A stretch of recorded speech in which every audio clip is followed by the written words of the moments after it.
তো হ্যালো সবাইকে, চলে আসছি আজকে ঘাটাল। মা বেটুতে গুটি গুটি পায়ে হাঁটতে হাঁটতে চলেছি এখন মিনাদের বাড়ি। দেখতেই পাচ্ছ কত রোদ, উড়ি বাবারি লাল হয়ে গেছে আমার ছেলেটা।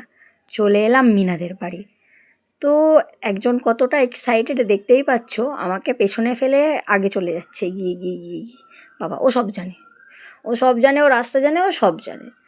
এবারে যে দরজা ভাঙবে বলে রেডি হচ্ছে, তো চলে এসে এবারে দরজা ভাঙছে, ওর জন্য এবার দরজা খুলো। কিন্তু দরজায় কেউ নেই। আমাদের ম্যাডামের এই গুড মর্নিং হয়েছে, ম্যাডাম ব্রাশ করছে চলে আস। তারপরে মা আমাকে এক কাপ চা দিয়ে দিল, আর দিল সিমাই। বাপের বাড়ি মানে অন্যরকম মেজাজ।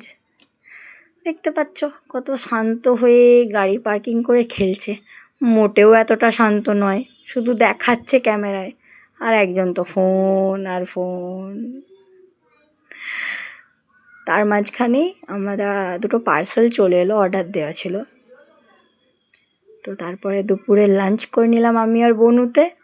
অ্যান্ড এইটুকুই, বাই বাই।